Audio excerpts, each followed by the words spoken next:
they actually didn't need it. This is a good example of, in a way, a pretty hard to execute lineup, just done very, very well. And if you do it this well, you obviously don't need base-breaking heroes because you have top 5 net worth, then you're probably fine. I don't think top 5 net worth has ever lost in Dota, actually.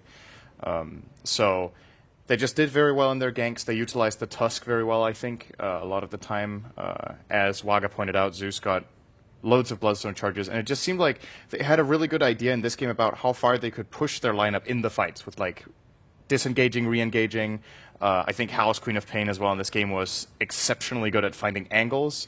It was very nice to see how he... a lot of the time when players use Sonic Wave, it's you get into position, you cast it, but sometimes you would like blink into odd angles and find like more of I don't know what you could call it, like a diagonal Sonic Wave into the fight where it's very difficult to position yourself for because that's not the direction you're expecting the Sonic Wave to come from. So that was really nice to see. Yeah, and we'll take a look at one of those fights that Vici Gaming had that turned out very successful for them. But going forward, I mean, Ben, this one, of course, not too long ago from the end of the game, with the Ice Shards also doing a really nice job. Yeah, there's a big wall here, and you think it's going to go very well for Vici Gaming, but, they got a mech, and they quickly turn it right back around, and next thing you know, everyone gets annihilated, and by that point, Moo just doesn't really have enough on his Ember Spirit to do a lot with his Sleight of Fist, so he just ends up crumbling with the rest of his team, and Vici Gaming really stepped up here. We were all getting a bit nervous about him, but... I like how they adapted to Newbie's lineup. They expected Newbie to go for a very similar sort of lineup, which they did. A fair amount of early game, fair amount of team fight with the Dragon Knight in the mid to sort of siege towers, and then they responded by just going even more all-in early game and just dominating them early. One of the things that was particularly standing out for me was how poor Ember Spirit was and how he didn't cope well with the Queen of Paint at all. And as well as the Tusk. Like generally, I think Ember Spirit versus Spirit Breaker is pretty good for Ember Spirit. You can slight dodge the charge, you can use your ultimate, and you can just Searing Chains it in a row. There's 3 methods. But with a Tusk initiating on you, you don't have any of those available to you, and you just get Chain Stud and died. Ember Spirit is very fragile, and he was working on his Manta the whole game, didn't even complete the Yasha, and just had very minimal impact. But I did like Vici's adaptations. Like, okay, screw this. They're like early mid game, we're just going early game. Yeah, they definitely seized that moment very well. We'll take a look at the end of the game here as we wrap it up, game 2 between Vici and Newbie. And actually, we're getting a little bit of update from Fnatic versus Complexity, it looks like. I believe this game is, I guess, in somewhat of a sense irrelevant, where both of these teams have already got their spots decided. So. Right. Yeah, but Complexity definitely showing a strong showing going through. I mean, looks like they will be continuing this trend going to the bracket stage. We will have the replay from our game come back up here in a little bit between UB versus Vici Gaming. And when I was outside watching the game with some of the other guys, Nahaz is now here getting ready for next week, and he was just saying that he was actually one of the few people that are like, no, I definitely think Vici Gaming can win this. And in the past, Vici Gaming would easily win with this kind of draft, even if most people doubted it. Seems like that pulled through. Tell us a little, do you agree with that? Like, if it was maybe a couple months ago that Vici Gaming would have looked a lot more confident here, maybe they're just returning to something that's more in their comfort zone. I don't know if this is a comfort zone Vici game. I just think they've played a lot of different things, and the thing that they seem to keep coming back to is that I don't know if this is a weird game in a sense compared to the other stuff they've played, because they haven't really done this like all in early game much this tournament, I feel. Generally, they've had one hard carry on How, and then Super has, as Ben has pointed out on previous occasions, he does very well with the active mids rather than the more farm-centric mids. In this game, he played why can't I remember what hero he played in this game? That's actually Zeus. Yes. Of course, another really... It's a fighting mid, right? You farm a little bit, and then you get really active. As far as whether they're getting back into it, it's hard to say because, the results keep varying from time to time. Like, they seem more hit or miss to me, more than getting back into it. I need to see,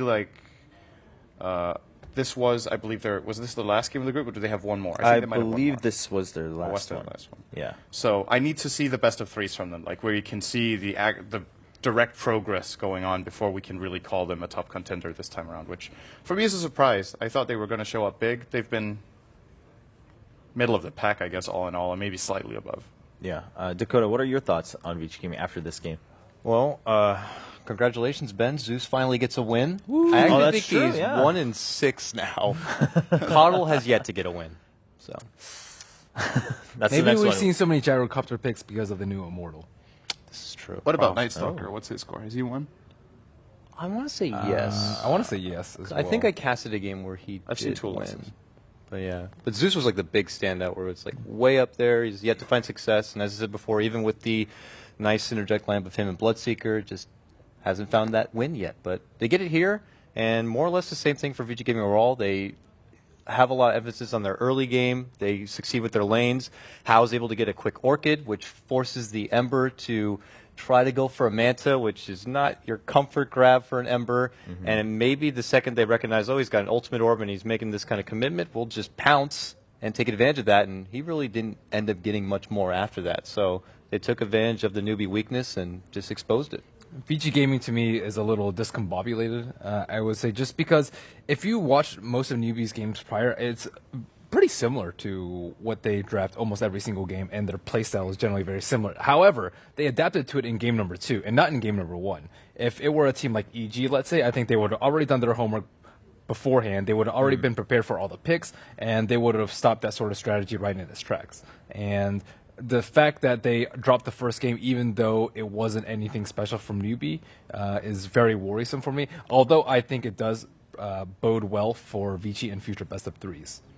Okay, so still a little bit hard to tell, but we'll see how things pan out as we go into the main event for these guys. We'll take a look at the standings here because there's some a little bit more interesting stuff. Of course, the last days when all these possibilities come out, a lot of people get excited calculating, all right, what's the probability of each team moving onward? And for Group B, things are still a little bit up in the air.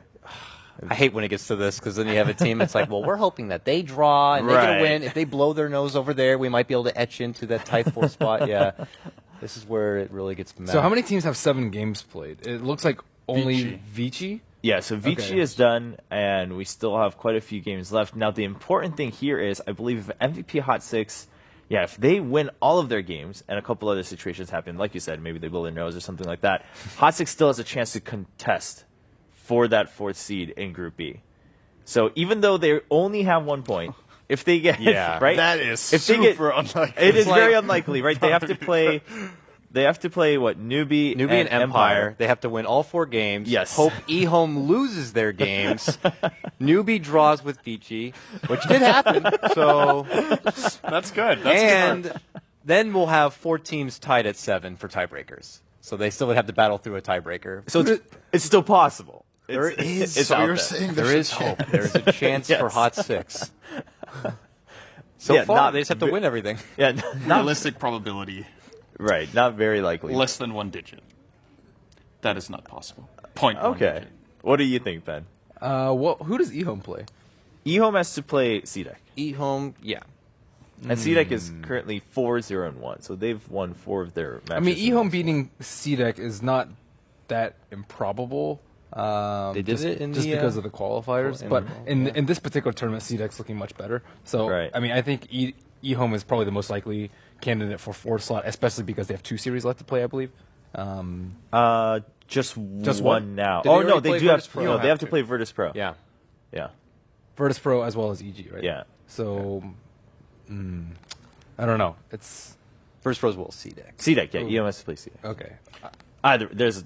And I don't know if you mentioned, but it's also important. Like as far as the top of the group, what is it? So if in their 2 last matchups, if CDEC get just 1 draw, they're tied for first.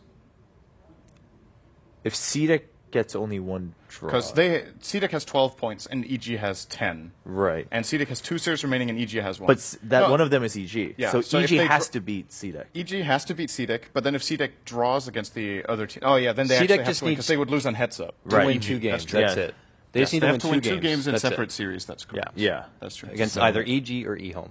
Yeah, or 1 in each. Or one in Or each. one So in yeah, each, CDEC that's right. simply just has to win 2 maps, and then they're cruising through in first place in Group B, which is probably the biggest surprise in terms of how big of a surprise it itself is, right? Oh, yeah. Not just playing well, but for them to move up over a team like EG, over some of these other teams like Vici Gaming in Group B. Coming from the wild card, too. Yeah. Yeah, remember that. It's like a Cinderella story in itself. It really is. I mean, Yeah. no matter where they end up now in the main event, the fact that they pulled that off in 1 week span is a pretty impressive feat. And we talked about this in the wildcard plans. We said, yeah, they're the favorite in the wildcard plans, but within the wildcard plans. Any of these teams, if they move through, maybe top 8, most likely top 10 is what you guys said.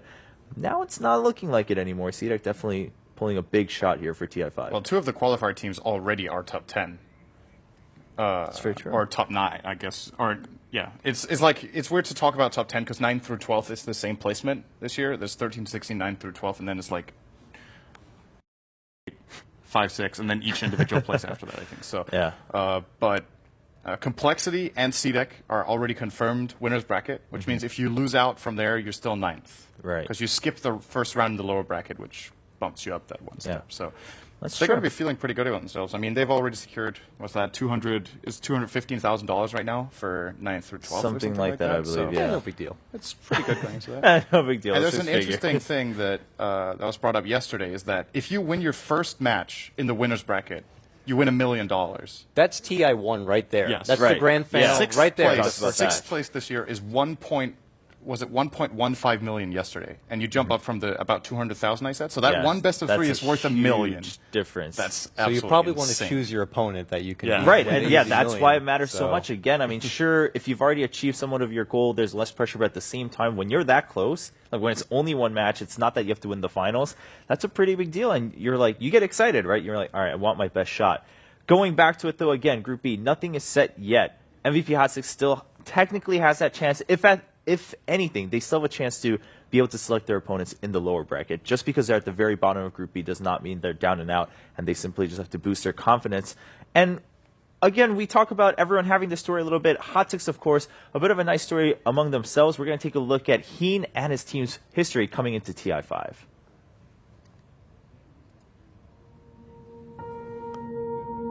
I grew up in many places because my dad, he's a diplomat, so I had to follow him around on his tours.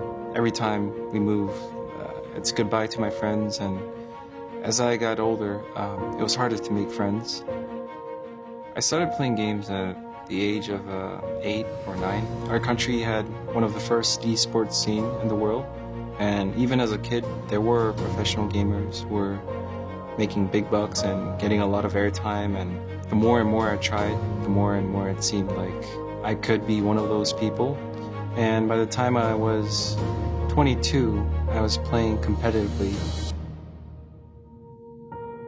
At the age of 24 is when I was called to the army service. It was hard for me as a gamer because I thought I was playing the best just before I had to go into the military. When you go to military service, you're usually like, hey, I'm done from competitive gaming. I'm done. It was kind of like recovering from an injury, and I tried my best to get in shape again. Towards the end of my service, March recruited me, even though I had been not in the scene for 2 years. When I see the players, I value their talents, but also I value their approach to the games and their passions. And then he had all 3, so I was sure that he will be back up there. We played together for a year, and that's when I moved to MVP Hot Six. My role on the team as a captain, it's to make sure that everyone on my team is given a chance to play their A game. So I want to give them confidence. I hope TI5 will be the tournament that proves to me that my team can be one of the best. But it would basically be a statement for myself that I can achieve anything as long as I don't give up.